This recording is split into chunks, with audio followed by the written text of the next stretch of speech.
Você já sentiu que algo ruim tomou conta da sua história? Que uma porta quebrou com um estrondo e o mapa que você vinha seguindo se despedaçou no chão? Já ficou parado no meio da noite, ouvindo o próprio coração bater alto, como se o mundo inteiro tivesse encolhido e a sua história tivesse perdido o roteiro? Sussurro isso porque talvez você esteja aí agora, olhando para os cacos de planos que não aconteceram, sentindo a inquietação que não tem nome. Há noites sem sono, em que os pensamentos se repetem como um disco arranhado. Há um peso no peito que aperta o ar, uma dor que se mistura com um frio na barriga. Às vezes vem uma náusea suave, às vezes um cansaço que não se cura com repouso. A alma fica inquieta como uma ave que não encontra galho. Essas sensações são reais, físicas e espirituais ao mesmo tempo, e merecem ser nomeadas, acolhidas, seguradas com ternura. Não é pouca coisa. É a humanidade que geme, é o coração pedindo socorro. E se essa escuridão for o solo onde Deus vai plantar algo novo? E se a porta que se fechou for a mão que empurra para outro corredor iluminado? Convido você a olhar essa dor com olhos de expectativa, não como negação do sofrimento, mas como convite para uma transformação. Imagine que a noite que hoje parece longa seja, na verdade, a terra fértil, onde raízes profundas começam a crescer em silêncio. Quando Deus vira o cenário, não é um simples ajuste de iluminação. É como um diretor que entra no palco, troca as luzes, rearranja a cenografia e descobre um novo sentido para a cena que parecia perdida. Estradas que pareciam sólidas podem se desfazer em pó. E, de repente, novos caminhos surgem como rios que ninguém havia previsto, cortando a paisagem antiga e abrindo passagem para algo maior. Às vezes, o caminho que se abriu através da dor é mais amplo do que o que foi fechado. Às vezes, o novo cenário contém pessoas, serviços e destinos que só existem porque algo quebrou antes. Neste vídeo, quero mostrar a você 7 sinais claros de que aquilo que parecia ser mal está sendo convertido em bênção. Não serão palavras vazias, mas pistas práticas, sensíveis e espirituais, para que você reconheça quando Deus começa a transformar. Haverá consolo para a alma, clareza para a mente e passos práticos para suas mãos. Vamos juntos aprender a ler esses sinais, pequenas luzes no caminho escuro que anunciam que a história não acabou, que o autor ainda escreve. Há vozes sussurrantes na madrugada, lembranças que chegam como promessas. Pequenas portas que rangem ao se abrir, trazendo gente, oportunidade, alívio. Coincidências que cheiram a milagre e abraços que chegam na hora exata. Talvez você já tenha ouvido um conselho que surgiu do nada e salvou uma decisão. Talvez tenha encontrado uma palavra que curou uma ferida antiga. Todas essas são pistas sensoriais. O cheiro de esperança, o peso que alivia, o calor de uma mão estendida. Preste atenção a esses sinais. Eles costumam ser discretos, mas insistentes. Falo isso com autoridade amorosa, porque histórias antigas e novas se encontram nesse caminho. A Bíblia, em Gênesis, nos Salmos, em Romanos, mostra narrativas onde o sofrimento foi transformado em propósito. E hoje, entre nós, há testemunhos contemporâneos de pessoas que viram o mal se converter em bênção. Não apresento fórmulas prontas, apenas sinais confiáveis que vimos acontecer muitas vezes, como pegadas na areia que indicam a direção a seguir. Antes de seguirmos, quero te convidar a um pequeno gesto. Escreva agora nos comentários a frase Paz em Cristo e também de qual cidade você está assistindo. É um ato simples, um fio de fé que nos conecta, um lembrete de que você não está só e que há uma comunidade compartilhando essa espera e essa esperança. Feche os olhos por um segundo, respire fundo, sinta o ar enchendo os pulmões e depois soltando devagar. Esse pequeno gesto de atenção te traz ao presente, prepara o coração. Vamos primeiro reconhecer a ferida, nomeá-la, acolhê-la, não apressar sua cura e só então olhar com cuidado para os sinais que apontam para a bênção. Venha comigo. Primeiro, reconhecer a dor. Depois, celebrar a cura que começa a nascer. Imagine uma mãe que, numa manhã cinzenta, segurou nas mãos a carta de desligamento da empresa. Ela olhou para os filhos, o coração apertado, e por alguns segundos, tudo pareceu desabar. Os planos, as contas, a rotina de segurança que sustentava sua família. Ou pense num jovem que saiu de um relacionamento que acreditava ser para sempre. A casa ficou cheia de eco, as promessas desapareceram como fumaça. Essas histórias poderiam ser páginas finais, mas muitas vezes são o começo de um novo capítulo. Estou contando isso porque talvez você se reconheça em uma dessas imagens. Talvez essa também seja a sua vida agora. Você não está sozinho. Há milhares de pessoas carregando dores semelhantes hoje, espalhadas por igrejas, bairros e redes, respirando o mesmo cansaço e a mesma esperança. Quando digo que Deus vira o cenário, não estou propondo uma negação da dor. Não é um passe de mágica que apaga lágrimas. É uma mudança de contexto, um redirecionamento divino em que aquilo que foi usado para ferir se torna o palco para algo maior. Imagine um diretor entrando no palco no meio de uma cena triste e, com calma, rearranjando as luzes, trocando o cenário. A história não ignora o sofrimento. Ela o transforma, dando novo significado ao que parecia fim. É como quando uma tempestade arranca árvores antigas e no solo revirado brotam sementes que não teriam germinado de outra forma. Para ajudar você a reconhecer essa ação cuidadosa de Deus, eu quero te oferecer um mapa prático. 7 sinais claros que mostram quando o mal está sendo convertido em bênção. Pense neles como faróis ao longo da estrada. Nem sempre todos aparecem ao mesmo tempo, mas cada um tem algo a dizer ao seu coração. Aqui estão os títulos, apenas para que sua mente se prepare para o caminho que vamos percorrer juntos. 1. Rupturas que abrem um novo caminho, portas que se fecham e direcionam para algo diferente. 2. Paz no meio da tempestade, uma calma inexplicável que sustenta a alma. 3. Restauração de relacionamentos, pontes que se reconstroem onde havia ruína. 4. Sentido que surge da perda, propósito que nasce da experiência dolorosa. 5. Providência visível e coincidências que salvam, socorro que chega no tempo certo. 6. Dons vindos das feridas, talentos e compaixão nascendo das cicatrizes. 7. Portas de serviço e fruto inesperado, oportunidades de servir que multiplicam bênçãos. Este é um mapa progressivo. Começamos pelo interno, rupturas e paz, e avançamos para o visível e o frutífero. Ao final deste vídeo, você saberá não só identificar cada sinal, mas também como responder a ele com passos práticos e cheios de fé. Saberá quando permanecer em silêncio, quando agir, quando pedir ajuda. Não é uma fórmula mágica, é um convite pastoril. Caminhar com paciência, discernimento e coragem.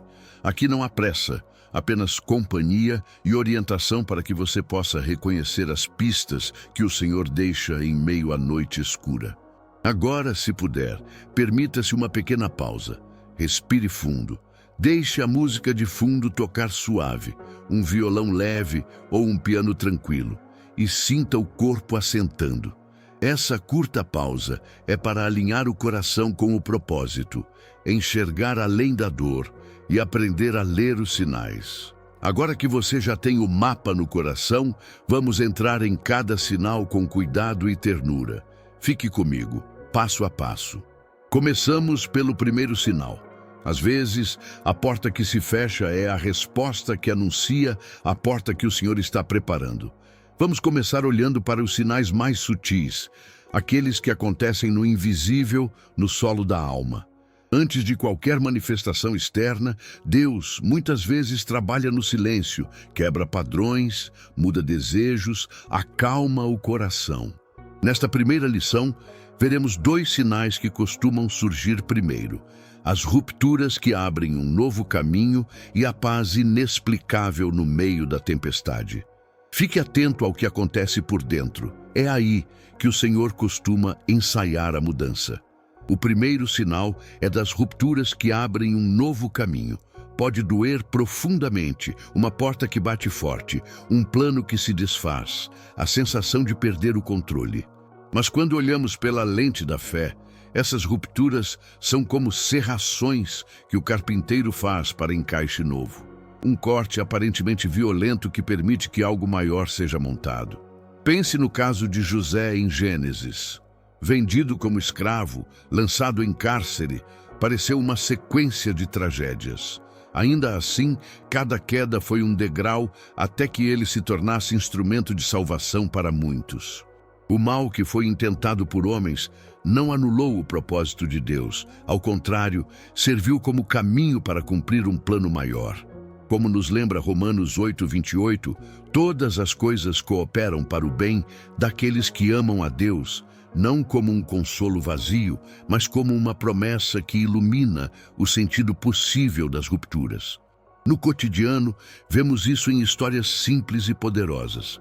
A pessoa demitida que, forçada a reavaliar escolhas, descobre uma vocação há muito adormecida. A viagem cancelada que evita um acidente, o término que empurra alguém para um ministério de acolhimento.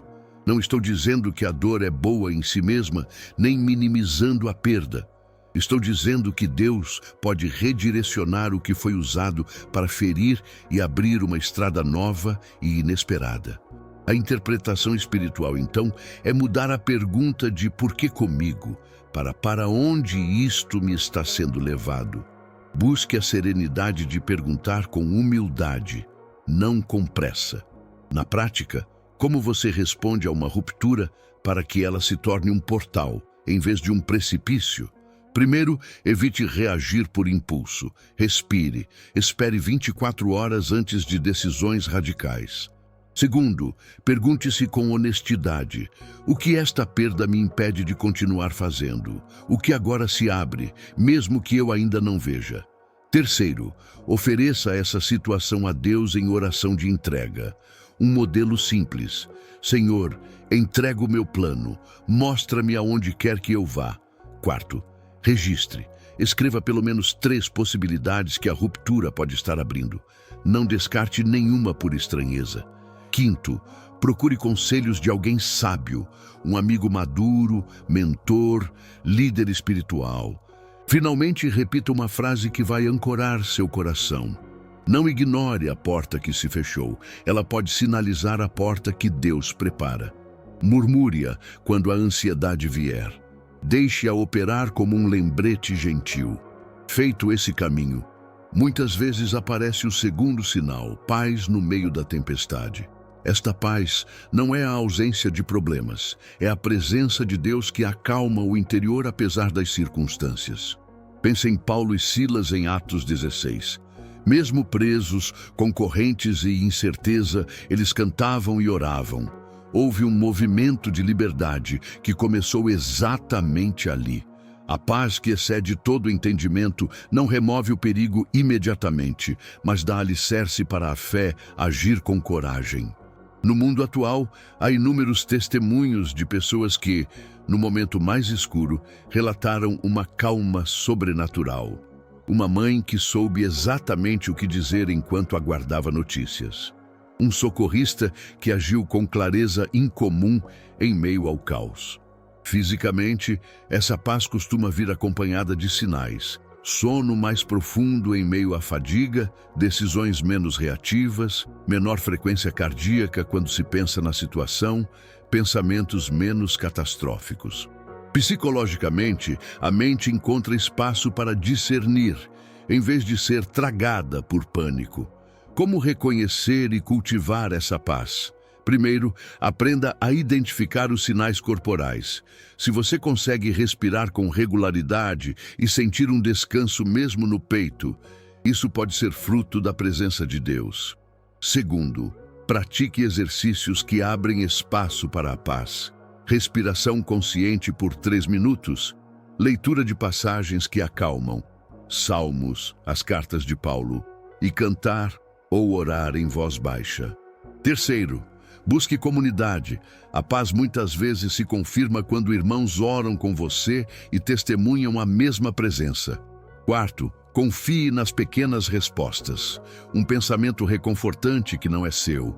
Um conselho que chega na hora certa. Uma porta que reaparece sem luta. Não minimize essas pistas.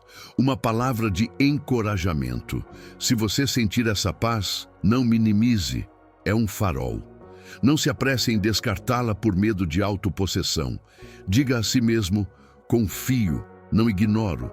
Permita que a paz seja um guia prudente, não uma fuga. Combine-a com discernimento. Paz pode ser confirmação, mas busque sempre frutos. Gentileza, clareza, portas se abrindo de forma coerente. Ao observar esses 2 primeiros sinais, a ruptura que redireciona e a paz que sustenta, você começa a perceber uma lógica divina operando na sua história. Primeiro a obra invisível no coração, depois a oferta de calma para caminhar no novo. Cheque seu interior com honestidade nas próximas horas. Houve uma porta que bateu recentemente? Há uma calma que você não consegue explicar? Anote, ore, compartilhe com alguém de confiança. Essas são as sementes que Deus está plantando naquela terra que parecia seca. Do silêncio interior, vamos agora ver como Deus começa a costurar relacionamentos quebrados. Há algo de profundamente visível quando Deus começa a virar o cenário. Ele trabalha através das pessoas. O terceiro sinal aparece nos vínculos humanos. Naquela mesa, onde antes havia silêncio cortante, naquela mensagem enviada depois de anos, naquele olhar que volta a encontrar ternura. Restauração de relacionamentos é um sinal claro de que o mal foi transformado em bênção. Não é sempre imediato. Muitas vezes é lento, como costurar uma roupa rasgada ponto a ponto. Mas quando acontece, revela que Deus não só cura feridas, como as usa para tecer uma nova história. Pense no reencontro de José com seus irmãos. Aquelas mãos que o haviam vendido como escravo são as mesmas que mais tarde se ajoelham pedindo perdão. José não apagou a traição com um gesto frio. Ele reconheceu o sofrimento, testou os corações e então ofereceu perdão que gerou vida. Toda a família foi preservada. A parábola do filho pródigo em Lucas mostra outra face dessa restauração.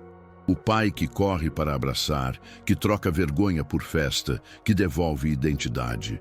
Em ambos os casos, a reconciliação não foi apenas um retorno ao que era antes.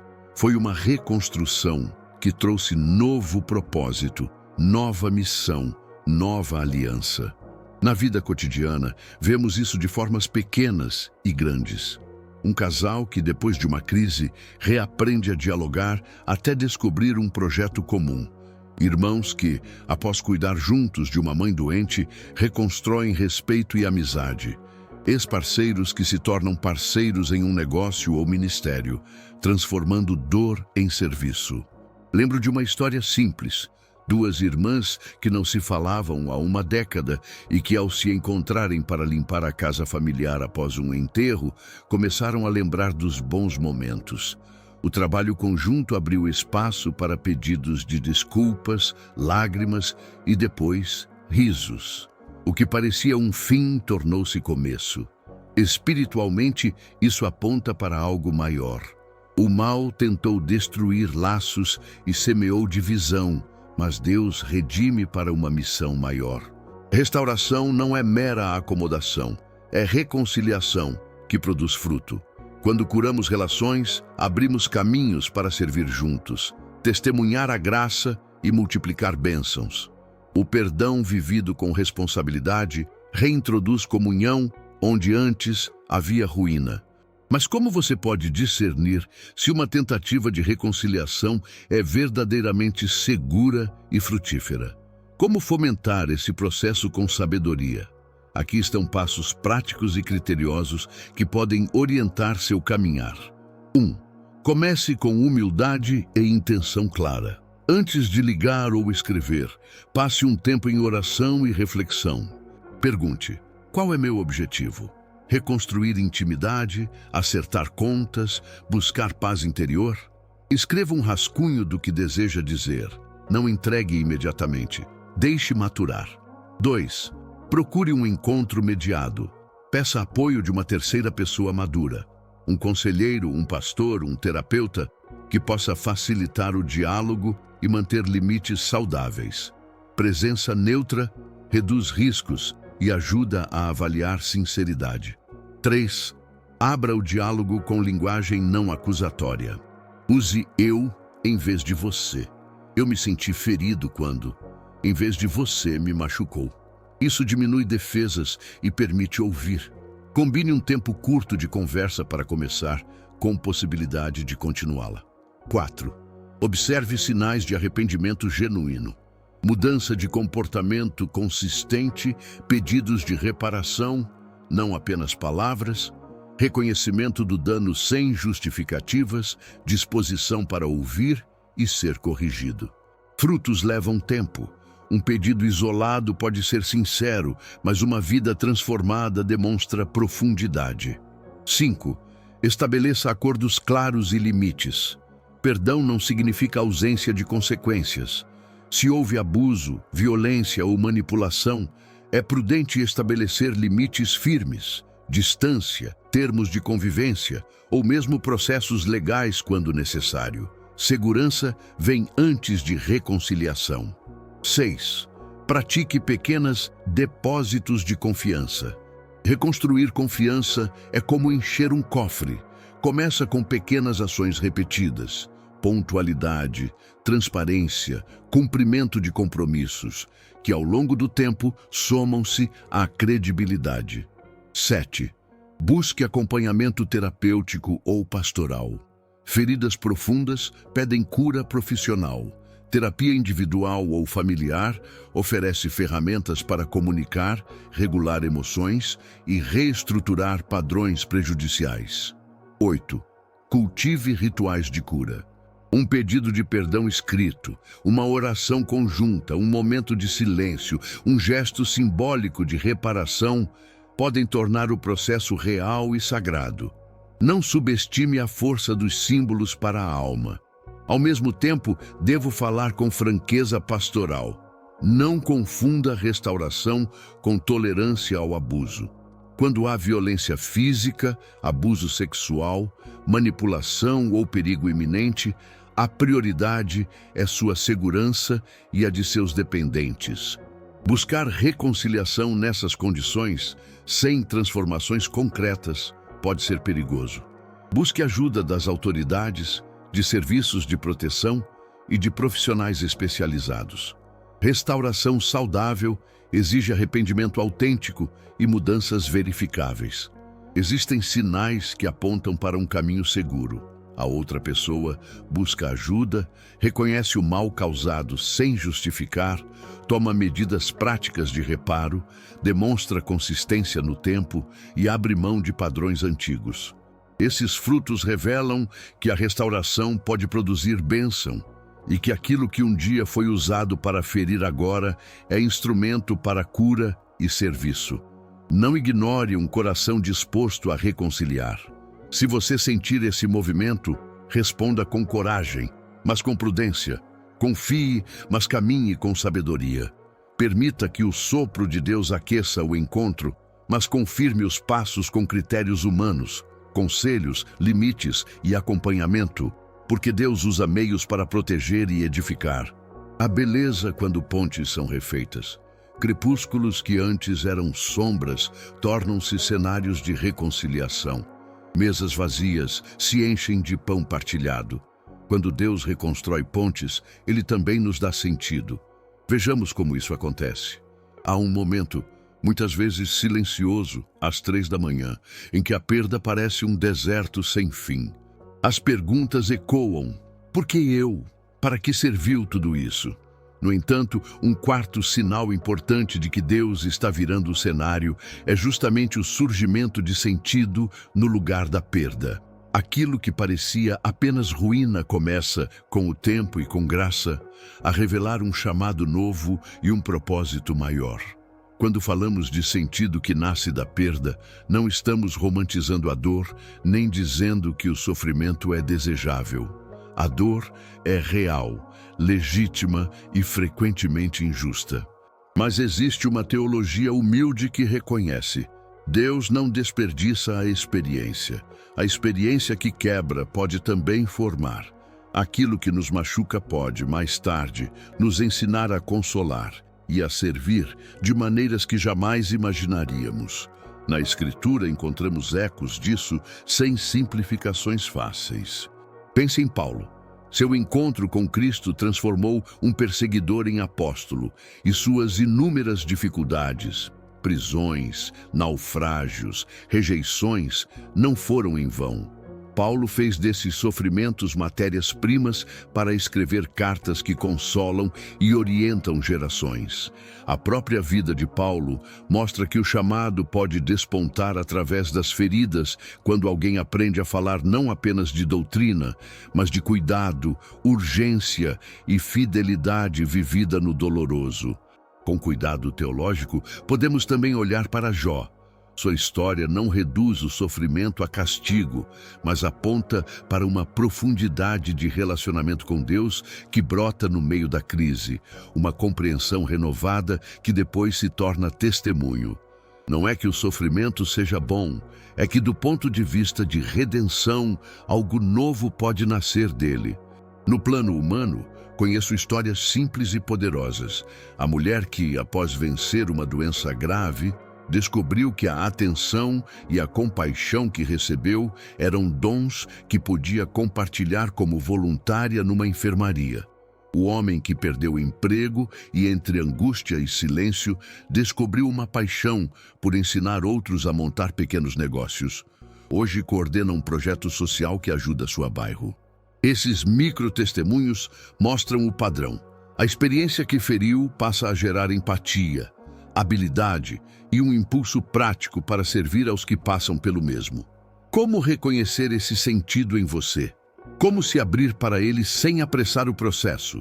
Aqui estão passos práticos e amorosos para começar a discernir o chamado que pode estar nascendo da sua perda. 1. Registre o aprendizado. Pegue um caderno simples. Escreva, sem censura, o que a perda ensinou até agora. Não precisa formar frases bonitas. Escreva fatos.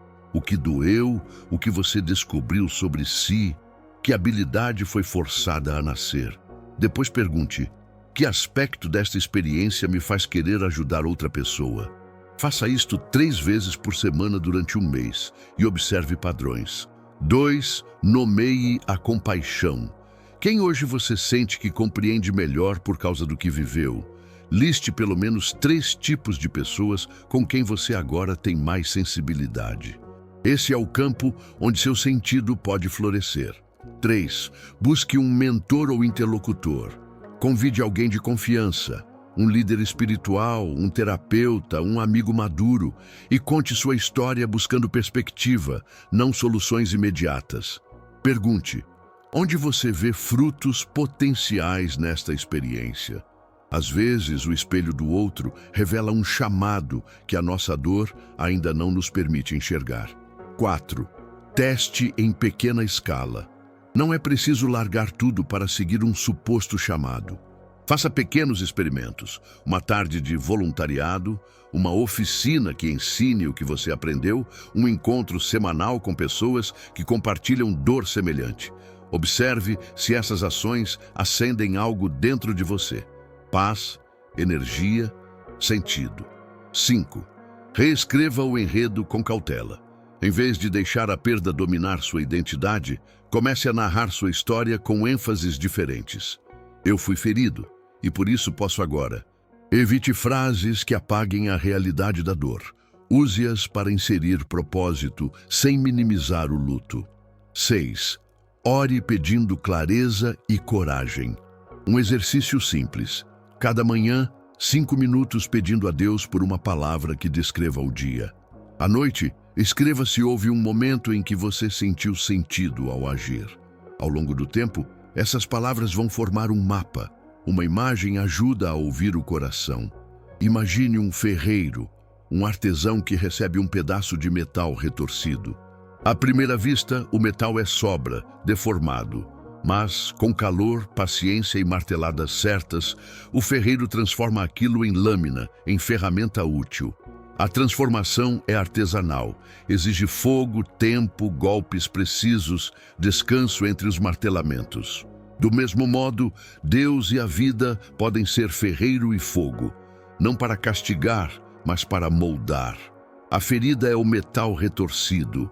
O sentido que você descobre é a lâmina que corta, protege e serve. Alguns sinais de que um sentido está emergindo. Você sente menos desejo de apenas recuperar o que perdeu e mais vontade de dar aquilo que aprendeu. Pequenos portais de oportunidade começam a aparecer. Pessoas te convidam para colaborar. Uma organização pede sua ajuda. Você percebe uma alegria tímida ao pensar em servir alguém com a experiência que teve.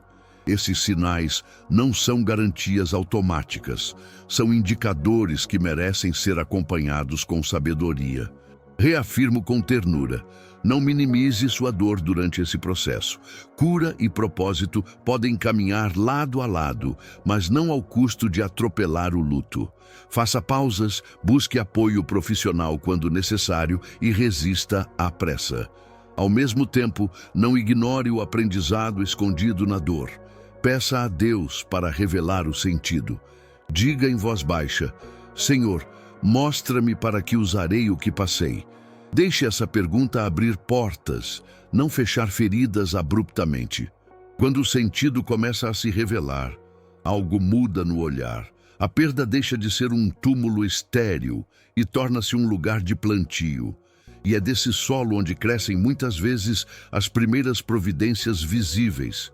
Encontros, ajuda inesperada, recursos que parecem sincronizados com o novo caminho que se abre. Do sentido que nasce da perda, então, chegamos naturalmente ao próximo conjunto de sinais. As providências que confirmam que Deus está, de fato, virando o cenário. Agora, entramos numa parte em que o visível começa a confirmar o invisível. Sinais externos e, ao mesmo tempo, dons que nascem das próprias feridas. É como se o cenário, depois de silenciar o grito da perda, começasse a piscar luzes e a trazer peças que antes pareciam desconexas. Pequenas providências que aparecem no tempo certo e talentos que brotam da própria cicatriz. Preste atenção.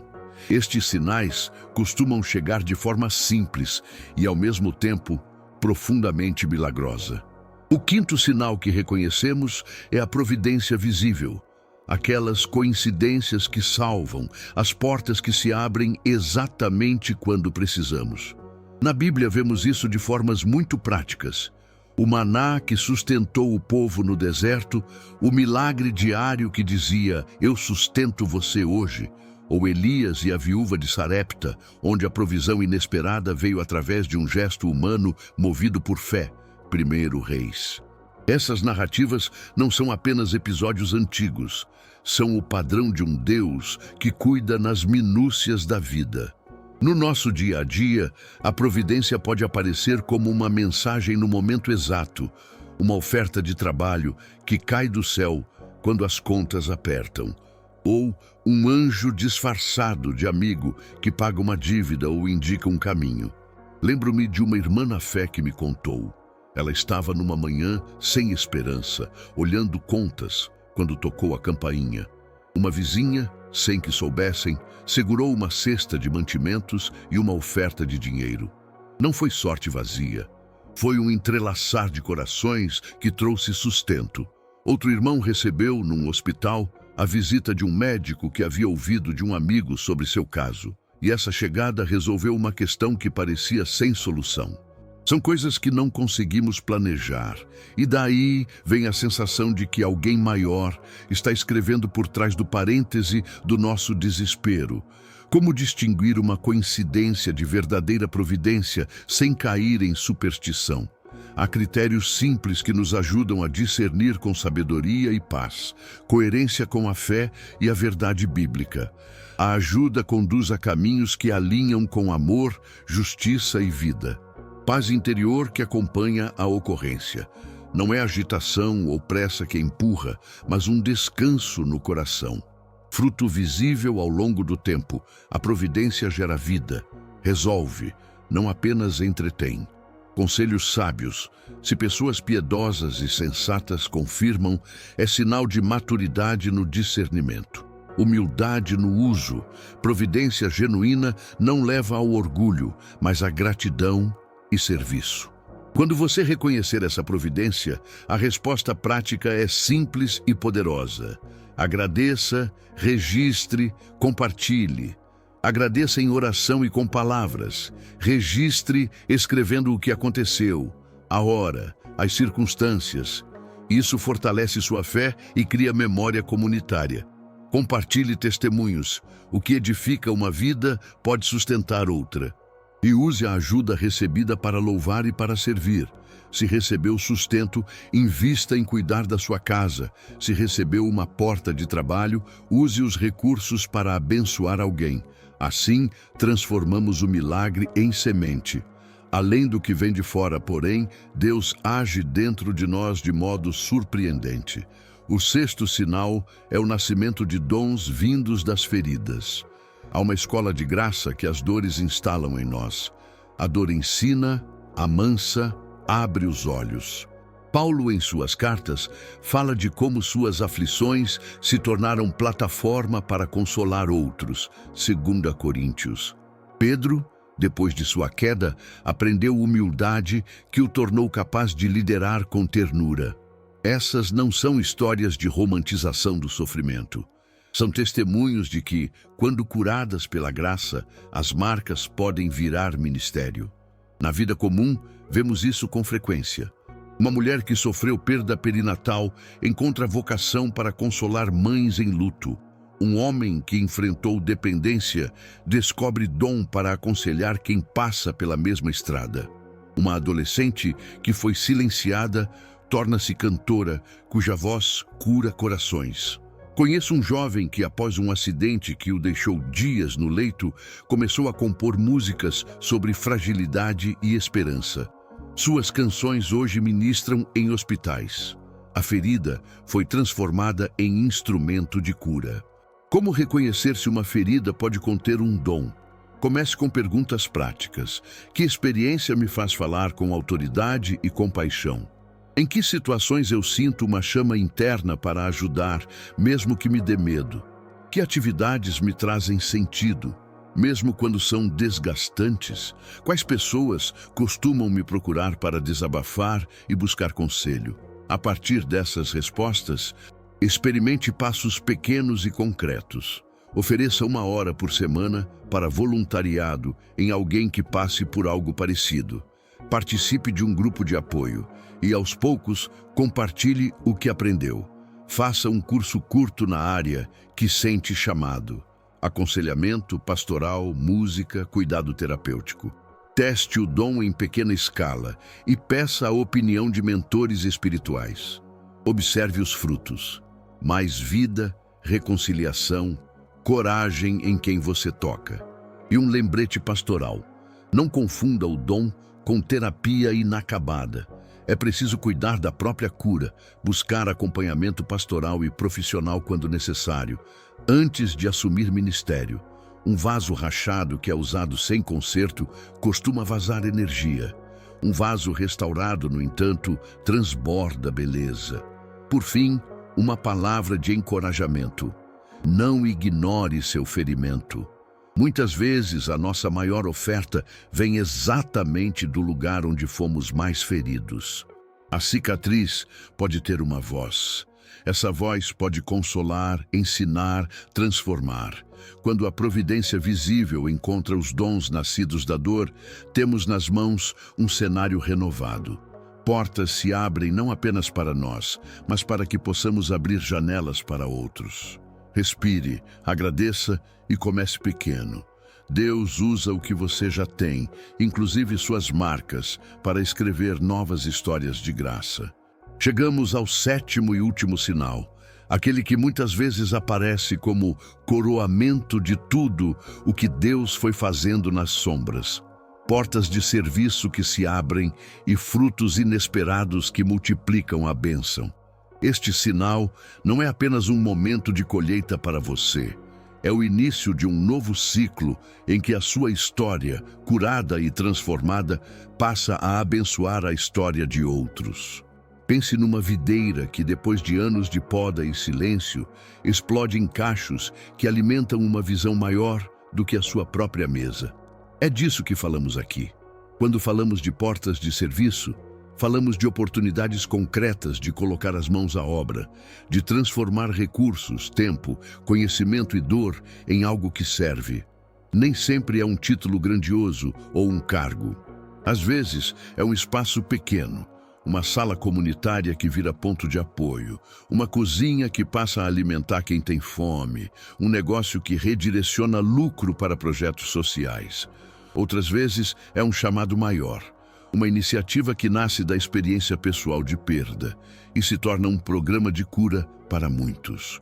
O fruto inesperado é aquilo que você não planejou, mas que nasce porque sementes de fé, perseverança e serviço foram plantadas na terra certa. A Bíblia nos dá imagens claras desse movimento. Lembra da multiplicação dos pães? Um gesto simples, compartilhar o pouco que havia, gerou fartura para multidões. A bênção começou como um ato de serviço e se tornou multiplicação. Paulo, em suas cartas, testemunha que as igrejas cresceram em meio às provações. O fruto dessas dificuldades não foi a glória humana, mas comunidades que aprenderam a amar, a servir e a sustentar umas às outras, mesmo quando o mundo parecia desmoronar.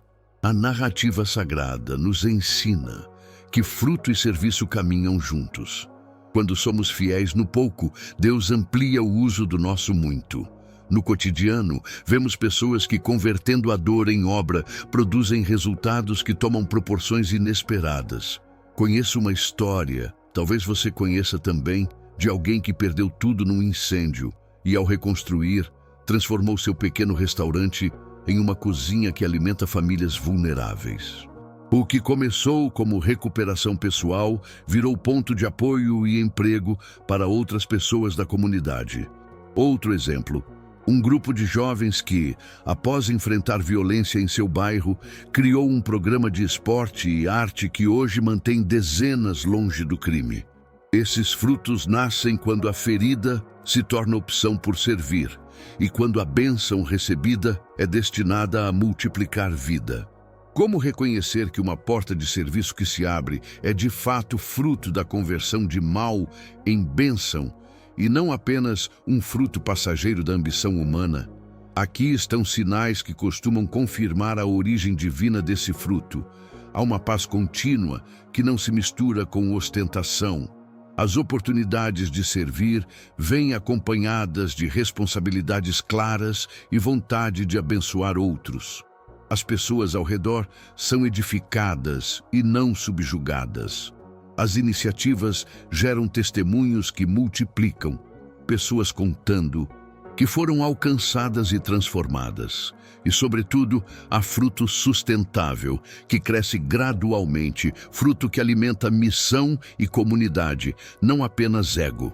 Para que essa porta de serviço não seja mal administrada e para que o fruto não se perca, existem passos práticos que você pode tomar hoje com fé e prudência. 1. Defina missão e valores. Antes de expandir, escreva claramente para que serve este fruto. Qual o propósito? Quem é beneficiado? Quais princípios não serão comprometidos? Isso protege contra vaidade e desvio. 2. Estruture com simplicidade. Organize processos básicos. Quem responde por quê, como são tomadas as decisões, como se presta contas. Não deixe que o crescimento seja anárquico. Uma estrutura leve ajuda a preservar a graça. 3. Invista em discipulado e formação. Portas de serviço florescem melhor quando pessoas são preparadas e nutridas espiritualmente e tecnicamente. Treine líderes, compartilhe visão, ofereça apoio. 4. Delegue com confiança. Fruto que não é repartido tende a secar. Aprenda a confiar, a distribuir responsabilidades e a reconhecer dons nos outros. 5. Pratique ética e transparência. Use recursos com responsabilidade, preste contas, evite atalhos. Bênção mal gerida pode virar pedra de tropeço. 6. Cuide de si para não queimar. Servir não pede a sua destruição. Estabeleça limites, descanse, mantenha vida de oração. Sustentabilidade é também espiritual. 7. Celebre e registre testemunhos. Cada história de vida tocada é prova do que Deus está fazendo. Registre, compartilhe e dê graças em comunidade. Lembre-se, fruto verdadeiro costuma vir acompanhado de humildade, não de exibição. Ele convida a servir mais, não a ser servido mais.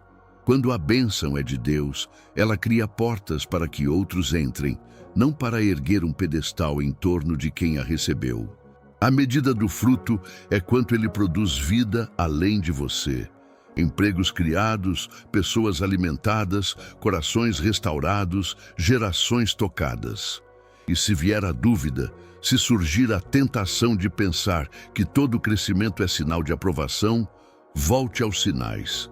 Paz interior, alegria que gera compaixão, testemunhos que apontam para algo maior que você, e fruto que persiste mesmo após as luzes da novidade apagarem. Se esses sinais estiverem presentes, não ignore os frutos. Confie. Responda com gratidão e serviço. Use o que ganhou para multiplicar, sabendo que o melhor uso da sua bênção é sempre abençoar. Permita que a sua história, remendada por Deus, seja um terreno de onde saiam muitos brotos. Olhe para os frutos não como propriedade, mas como chamado. Organize-se, discipule, delegue, sirva com ética e celebre cada pequena colheita. Às vezes, a porta que se abriu é a porta que você foi chamado a manter aberta para que outros encontrem abrigo. Outras vezes, é uma semeadura que, nas mãos de quem sabe cultivar, se transformará em uma plantação que alimenta comunidades inteiras. Agora que vimos o 7º sinal, portas de serviço e fruto inesperado, e como ele se manifesta, confirma e se administra, estamos prontos para reunir tudo o que aprendemos e ver como responder a essa transformação.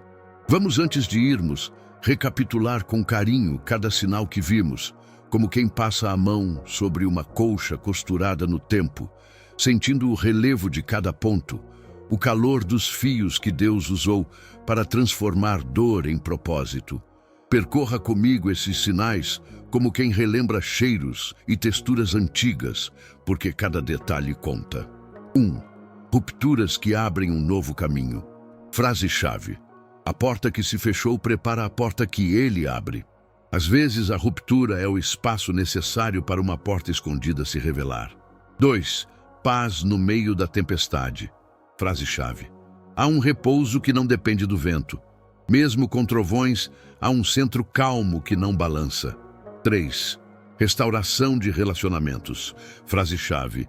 Pontes podem renascer onde o vento as derrubou. Um telefonema sincero pode ser o primeiro tablado reconstruído. 4. Sentido que surge da perda. Frase-chave. A ferida pode ensinar o ofício do cuidado. A própria dor nos dá manual para cuidar de outros feridos. 5. Providência visível e coincidências que salvam. Frase-chave. Quando tudo parece perdido, chega um pão inesperado. Pode ser uma ligação, um envelope, um encontro na fila que vira socorro. 6. Dons vindos das feridas. Frase-chave. Do sofrimento brota um talento para curar. O que te doeu pode ser o instrumento pelo qual alguém encontra alívio. 7. Portas de serviço e fruto inesperado. Frase-chave: da semente lançada na terra ferida, nasce colheita para muitos. Pequenos gestos plantados em solo ruim florescem em alimento para outros. Guarde essas frases como pequenas lanternas. Não são faróis que afastam nuvens, mas mapas curtos que iluminam os passos. Mostram onde pisar quando a noite volta. Pense nelas como faíscas que acendem uma trilha. Quero também te elogiar profundamente por estar aqui até o fim. Não é pouca coisa chegar assim, atento, disposto a escutar e aprender. Muitos passam rapidamente, distraídos. Você escolheu permanecer. E isso já diz muito sobre seu coração. A coragem em buscar sentido quando tudo grita desespero. A fé em ouvir a voz que sussurra possibilidades no meio do estrondo. Obrigado por essa confiança quieta. Você faz parte de uma minoria que busca profundamente. Essa perseverança move céus e terra. E agora, um reforço para gravar no seu íntimo. Reconhecer esses sinais não muda apenas sua situação externa, muda sua identidade. A lente pela qual você se vê se transforma. De vítima, você pode tornar-se testemunha. De ferido, tornar-se curador. Do cansaço, nascer missão. Quando aprendemos a ler o traço de Deus no ajuste das circunstâncias, deixamos de esperar só socorro e passamos a colaborar com a graça que já vem trabalhando. Isso não é um fardo, é um convite para ser mão ativa naquilo que Deus já começou. Um chamado prático, cheio de pequenas responsabilidades que florescem em liberdade.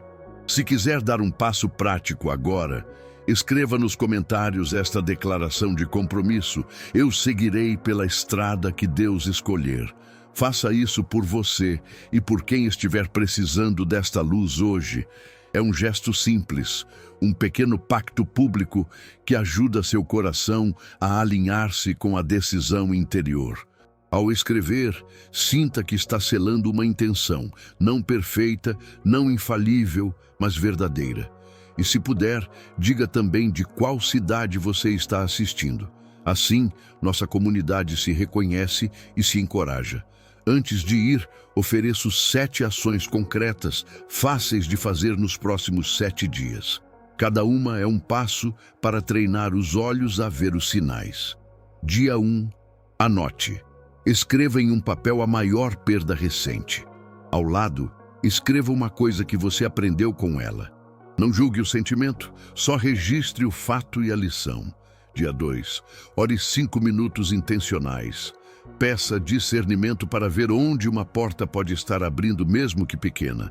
Peça também coragem para aceitar a mudança. Dia 3. Conecte-se. Envie mensagem, ligue ou visite alguém com quem precisa reconciliar.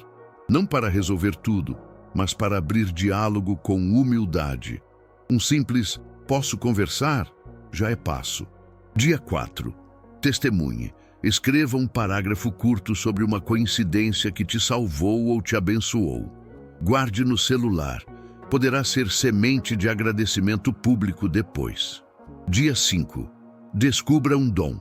Faça uma lista de 3 coisas que hoje você faz com facilidade e que confortam outras pessoas. Pense como isso pode virar serviço. Um hobby que cura pode virar ministério. Dia 6. Haja em pequena escala. Ofereça 1 hora do seu tempo para ajudar alguém. Ouvir, cuidar, ensinar algo que você faz bem. Pequenos atos ensaiam grandes colheitas. Dia 7. Reflita e compartilhe. Releia as anotações da semana e escolha uma coisa para compartilhar nos comentários deste vídeo ou com alguém de confiança. Se fizer esses passos, mesmo que de forma imperfeita, você estará treinando olhos e mãos para cooperar com a graça que transforma. Alguns pedidos simples que ajudam este ministério a alcançar outras feridas. Se este conteúdo tocou seu coração, inscreva-se no canal, não como obrigação, mas como forma de permanecer conectado. Curta este vídeo para que outros também o encontrem. Compartilhe com uma pessoa que esteja atravessando uma noite escura. Cada comentário é um testemunho que fortalece nossa comunidade. E se sentir no coração, salve este vídeo para revisitá-lo quando precisar de âncora. Fique mais um momento comigo. Vou guiar uma breve pausa de silêncio e oração. Se puder, desligue as distrações por 60 segundos. Sente-se, respire fundo e acompanhe. Feche os olhos. Inspire profundamente pelo nariz, contando até 4. Segure um instante. Expire pela boca, contando até 6. Faça isso 3 vezes. Agora, em silêncio, entregue sua dor e seu desejo por clareza a Deus. Ouça, mesmo que vagamente, uma palavra de paz. Se quiser, repita mentalmente: Senhor, mostra a porta que o Senhor prepara. Permaneça nessa escuta por mais alguns segundos. Oração guiada curta. Senhor, entregamos o que nos pesa. Abre caminhos onde vemos muro. Dá-nos olhos de fé para reconhecer teus sinais e mãos para responder com serviço. Que a paz, que não depende das circunstâncias, nos sustente e nos transforme em testemunhas vivas. Amém. Se esta pausa trouxe algum consolo, volte aqui sempre que precisar. Salve o vídeo para emergências do coração, um lembrete de amor responsável. Se você está em risco, com pensamentos de autolesão ou em situação de abuso, procure ajuda profissional e pastoral imediatamente. Cuidar da alma e do corpo é ato de fé. Não caminhe sozinho em perigos reais. Procure um centro de apoio, um pastor de confiança ou um profissional de saúde mental. Receba agora uma bênção, que a estrada à sua frente se ilumine em pequenas faíscas de graça, que as portas que se fecharam sirvam de marco para estradas novas, que a paz nasça como raiz e dê frutos de serviço, que suas feridas não sejam desperdiçadas, mas usadas para curar outros. Vá em paz, seja luz onde houver treva, que a presença que transforma caminhe com você, hoje, amanhã e sempre. Obrigado por permanecer comigo. Convido você a ficar mais um pouquinho na tela final. Vão aparecer vídeos relacionados, testemunhos e recursos práticos. Clique neles, integre-se à comunidade e lembre, você não está só. Até breve.